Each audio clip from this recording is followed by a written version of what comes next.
ఓం శ్రీ గురుభ్యో నమః. శ్రీ శ్రీ శ్రీ యోగి రామానంద గురు పాదుకా పూజయామి. భగవద్గీతలోని మొదటి అధ్యాయం అర్జున విషాద యోగంలోని 32వ శ్లోకం నుండి 47వ శ్లోకం వరకు గల శ్లోకాల సారాంశాన్ని ఇప్పుడు మనము తెలుసుకుందాం.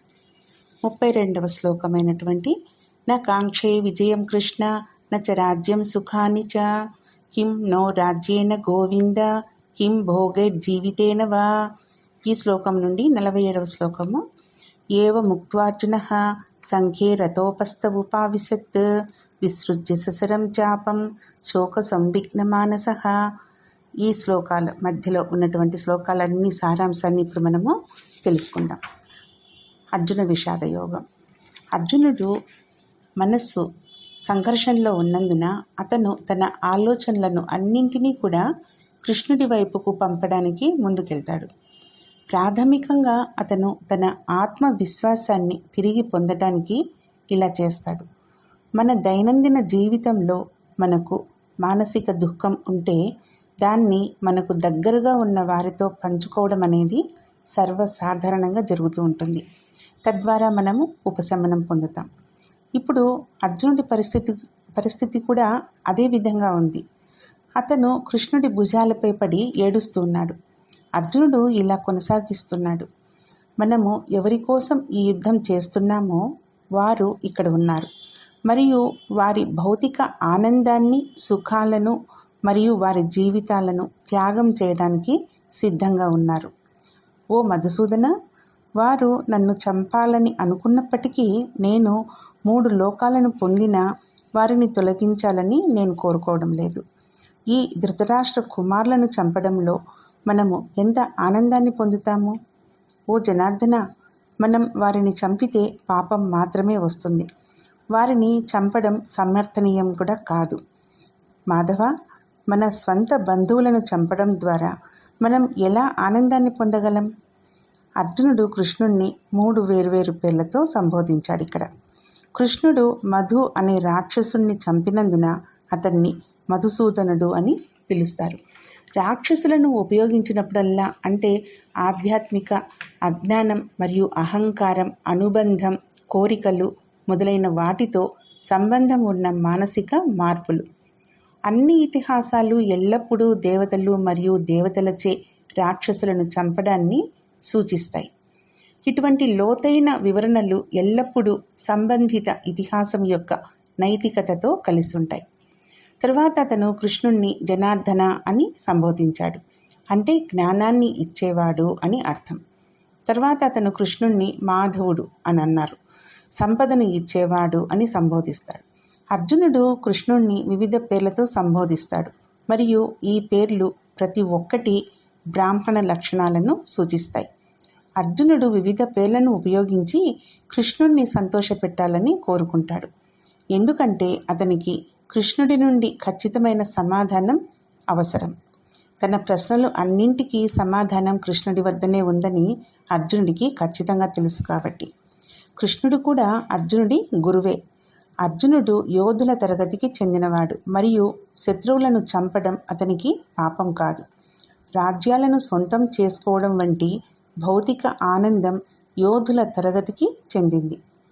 అతని మానసిక సంఘర్షణ కారణంగా అతను తన ప్రాథమిక విధులను మర్చిపోతాడు. అందుకే గందరగోళం మరియు విరుద్ధమైన ఆలోచనలకు దూరంగా తన మనస్సును స్వచ్ఛంగా ఉంచుకోవాలని ఎల్లప్పుడూ చెప్తారు. ఆధ్యాత్మిక సాధనలో మానసిక స్థిరత్వం చాలా ముఖ్యం.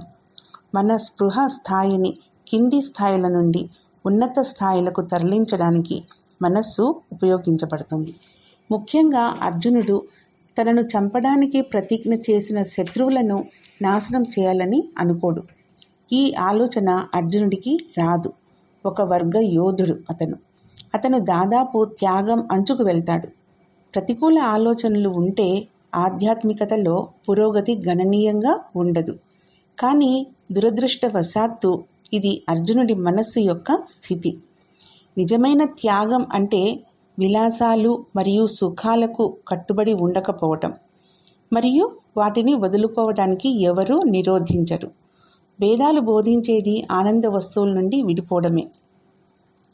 అర్జునుడు స్వభావరీత్యా త్యాగం అనే లక్షణాలను కలిగి ఉంటాడు. ఇది ఒక సహజ లక్షణం అన్నమాట. అతని ఆత్మ ఆధ్యాత్మికంగా ఉన్నతమైంది.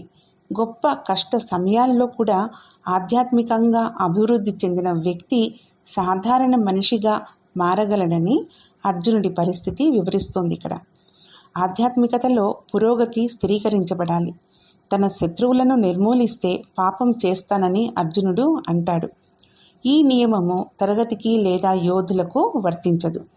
ఒక సైనికుడు తన దేశాన్ని రక్షించడంలో శత్రువులను చంపితే అది పాపం కాదు. సింహం ఆహారం కోసం జింకను చంపితే సింహం పాపం చేయడం లేదు. పాపం లేదా ఇతరత్ర ఒక చర్య చేసే పరిస్థితులపై ఆధారపడి ఉంటుంది. అర్జునుడు తాను పొందిన అన్ని బోధనలను మర్చిపోయాడు. ఎందుకంటే అతను చెదిరిన మానసిక స్థితిలో ఉన్నాడు కాబట్టి. వాస్తవానికి కృష్ణుడు తన పక్కన ఉన్నాడని అతను మర్చిపోయాడు. ఇక్కడ తన బంధువులు, యజమానులు మరియు ఇతర బంధువులు పట్ల అనుబంధం ఆధ్యాత్మిక మార్గం నుండి కాదు, త్యాగానికి దారితీస్తుంది. నిజమైన త్యాగం ఆధ్యాత్మిక అన్వేషణ నుండి మాత్రమే వస్తుంది. అదేవిధంగా నిజమైన ఆనందం ఆనంద స్థితిలో మాత్రమే లభిస్తుంది మరియు ఇతరత్ర కాదు. ఇతర వనరుల నుండి పొందిన ఆనందము మాయ వల్ల వస్తుంది. అలాంటి ఆనందం ఎల్లప్పుడూ భ్రాంతికరమైందే మరియు తాత్కాలికమైంది కూడా.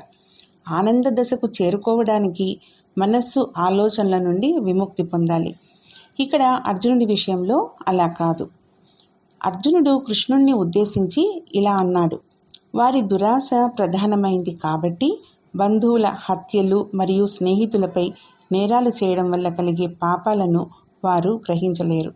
ఓ జనార్దన, అటువంటి నేరాల తీవ్రత మనకు తెలుసు కాబట్టి అటువంటి చర్యల వల్ల ఉత్పన్నమయ్యే చెడులను మనం ఎందుకు గ్రహించకూడదు?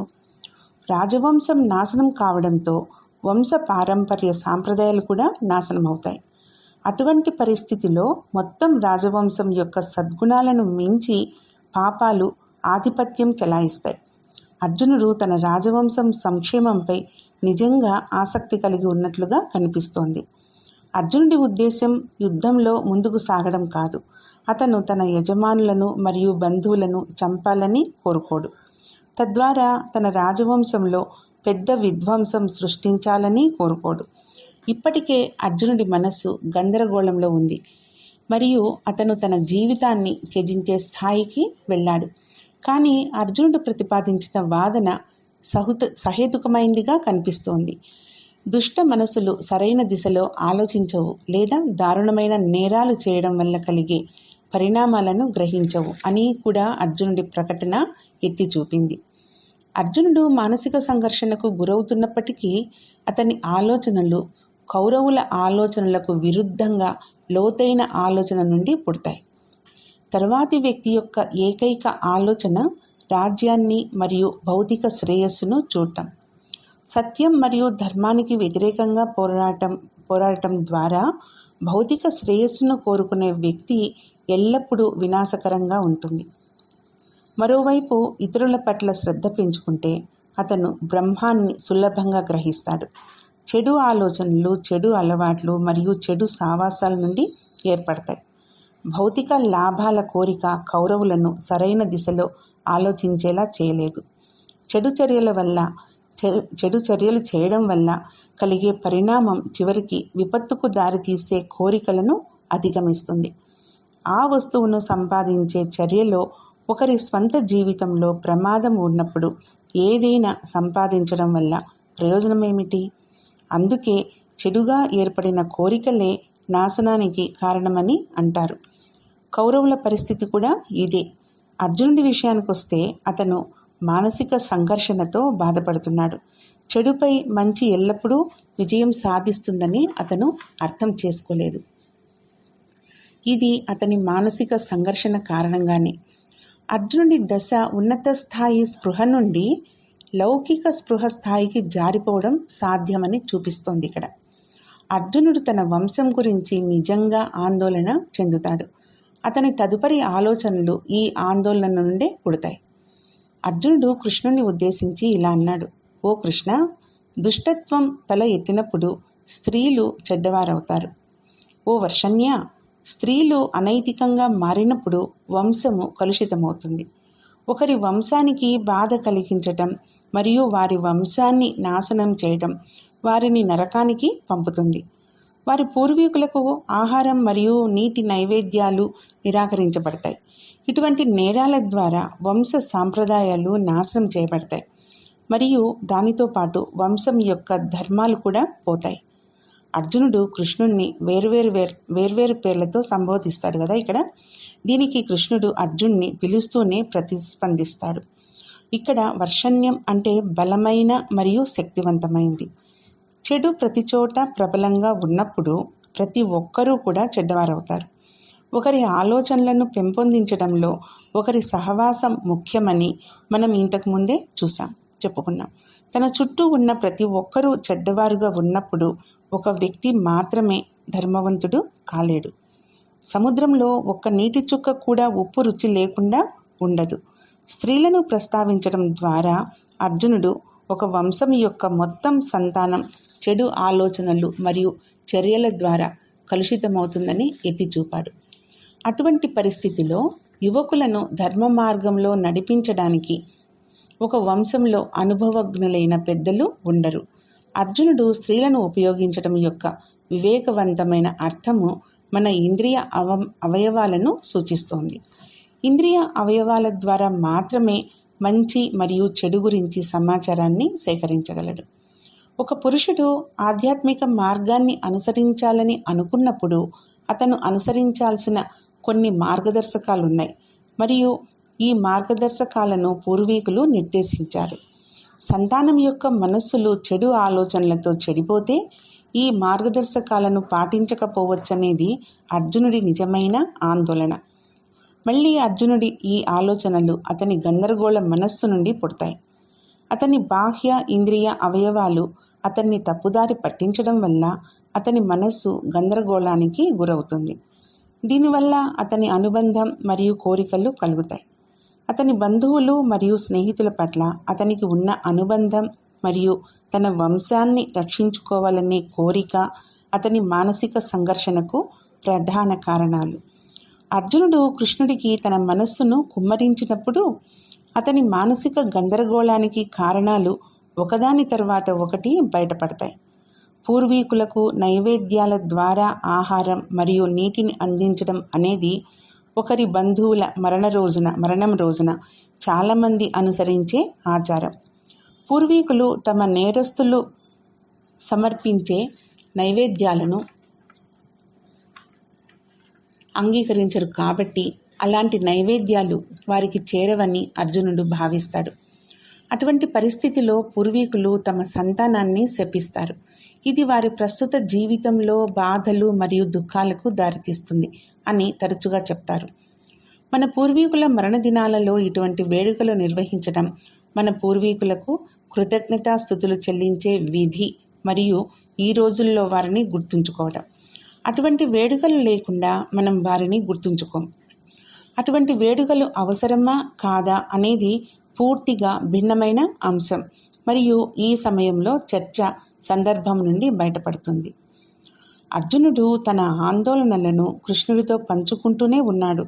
ఓ జనార్దన, ఒక వంశం యొక్క సాంప్రదాయాలు నాశనమైనప్పుడు మనుషులు అనంతంగా నరకానికి కట్టుబడి ఉంటారని మనం విన్నాం. అయ్యో, రాజ్యాలను మరియు సంబంధిత సౌకర్యాలను కలిగి ఉండాలనే కోరికతో మన బంధువులను నిర్మూలించడానికి మేము సిద్ధంగా ఉన్నాం. ఈ యుద్ధంలో నేను నిరాయుధుడిగా ఉన్నప్పుడు ధృతరాష్ట్ర కుమారులు తమ చేతుల్లోని ఆయుధాలు ధరించి నన్ను చంపడం నాకు మంచిది. నిజానికి అది నాకు ప్రయోజనకరం. ఈ విధంగా రథసారథి అయిన అర్జునుడు తన ఆలోచనలను అన్నింటినీ కృష్ణుడికి తెలియజేసిన తర్వాత తన విల్లు మరియు బాణాలను విసిరి తన రథంలో కూర్చున్నాడు. భగవద్గీతలోని మొదటి అధ్యాయం అంతా అర్జునుడు యుద్ధరంగంలో తన బంధువుల పట్ల కలిగి ఉన్న ఆందోళనను కలిగి ఉంది. అతను ఏదో ఒక విధంగా తన బంధువులు మరియు యజమానులతో ఈ యుద్ధాన్ని నివారించాలని అనుకున్నాడు. అతని ఏకైక లక్ష్యం యుద్ధరంగంలో తన బంధువులను ఎదుర్కోవడం కాదు. అర్జునుడికి తన బలం తెలుసు మరియు యుద్ధంలో తన ప్రత్యర్థులను నిర్మూలించడంలో ఖచ్చితంగా ఉన్నాడు. అందుకే అతను వారి పట్ల తన ఆందోళనను వ్యక్తం చేస్తాడు. మరియు ప్రత్యర్థుల మొత్తం రాజవంశాన్ని తుడిచిపెట్టడం వల్ల కలిగే పాపాలను కూడా గ్రహిస్తాడు. తన బంధువుల ప్రాణాలను కాపాడటానికి తన ప్రాణాలను సైతం త్యాగం చేయడానికి సిద్ధంగా ఉన్నాడు అర్జునుడు. అర్జునుడి మనస్సులో సంఘర్షణ 2 విషయాల నుంచి పుడుతుంది. ఒకటి ఆత్మ జాలి. అర్జునుడు యోధుల తరగతికి చెందినవాడు మరియు యుద్ధం ఆసన్నమైన యుద్ధభూమిలో చివరి నిమిషంలో తన బంధువుల పట్ల అతను అలా భావించి ఉండకూడదు. ఈ యుద్ధము పాండవులపై రుద్దపడుతుంది మరియు వారు ఈ అపవిత్ర యుద్ధాన్ని ఎప్పుడూ ఎంచుకోలేదు కూడా. అతని మానసిక సంఘర్షణకు 2వ కారణం అతని ఊహ మరియు దృశ్యీకరణ. బ్రహ్మను గ్రహించడానికి ఉపయోగించినంత కాలం దృశ్యీకరణ మంచిది. అర్జునుడి దృశ్యీకరణ తప్పు వైపు ఉంటుంది, ఎందుకంటే ఇది ప్రాపంచిక విషయాలతో ముడిపడి ఉంటుంది. దృశ్యీకరణ అనేది ధ్యానం యొక్క అధునాతన దశలలో మనస్సు సాధించిన పురోగతి. ఊహ అనేది అనుభవజ్ఞుడైన మనస్సు యొక్క ఉత్పత్తి కాని మరొక అంశం. ఊహ ఒక కళ లాంటిది. అర్జునుడు ఆధ్యాత్మికంగా చాలా అభివృద్ధి చెందిన వ్యక్తి మరియు అతని ఆధ్యాత్మిక పురోగతి ఉన్నప్పటికీ అతను ఉన్నత స్థాయి స్పృహతో ముడిపడి ఉన్న ఆధ్యాత్మికత యొక్క ఎత్తు నుండి ప్రాపంచిక అనుబంధాలు మరియు కోరికలకు పడిపోయాడు. అర్జునుడి ఆలోచనలు కోరికల నుండి ఉత్పన్నం కావని ఒకరు వాదించవచ్చు, ఎందుకంటే అతను తన కోసం ఎటువంటి సహాయాలను అడగలేదు. కానీ కోరికలు మరియు అనుబంధాలు మనస్సు ఇంద్రియాలతో ముడిపడి ఉన్నప్పుడు దాని ఉత్పత్తులు మనస్సు ఇంద్రియ అవయవాలతో సంబంధం కలిగి ఉండకపోతేనే ఆధ్యాత్మికత పురోగతి సాధ్యమవుతుంది. ఇది మనస్సును బ్రహ్మంపై ఒకే దృష్టికి నడిపిస్తుంది. అర్జునుడి విషయానికొస్తే తన బంధువులను యజమానులను తన కళ్ళ ద్వారా చూసినప్పుడు శంఖాలు, బాకాలు, డప్పులు మొదలైన శబ్దాలను చెవుల ద్వారా విన్నప్పుడు అతను తన స్వీయ నియంత్రణను కోల్పోయే అవకాశం ఉంది. యుద్ధ శబ్దం అతను గ్రహించగలిగే తన బంధువుల మరణఘోషను వినిపించి ఉండవచ్చు. అర్జునుడి పరిస్థితి ఉన్నత స్థాయి స్పృహ నుండి ఇంద్రియ అవయవాలతో అనుబంధం యొక్క దిగువ స్థాయికి పడిపోగలడని స్పష్టమైన రుజువు. శరీరము మరియు మనస్సు మధ్య సమన్వయం లేని సందర్భం ఇది. అటువంటి పరిస్థితుల్లో మాత్రమే మానసిక సంఘర్షణలు తలెత్తుతాయి. మన స్పృహ యొక్క దిగువ స్థాయిలు ఎల్లప్పుడూ మన అహం పరిధిలో పనిచేస్తాయి. అహము ప్రబలంగా ఉన్నప్పుడు మనస్సు శారీరక అలసటకు దారితీసే నిర్ణయం తీసుకోలేకపోతుంది. అర్జునుడు తన విల్లు మరియు బాణాలను విసిరేయడానికి కారణమైంది ఇదే. దీంతో భగవద్గీత యొక్క 1వ అధ్యాయం యొక్క వివరణ ముగిసింది. తర్వాత 2వ అధ్యాయం చర్చకు తీసుకోబడుతోంది. దీనిలో ఈ 2వ అధ్యాయంలో కృష్ణుడు అర్జున్ని రక్షించడానికి వస్తాడు. 2వ అధ్యాయంలోని శ్లోక సారాంశాలతో మళ్ళీ కలుసుకుందాం. ఓం శ్రీ గురుభ్యో నమః.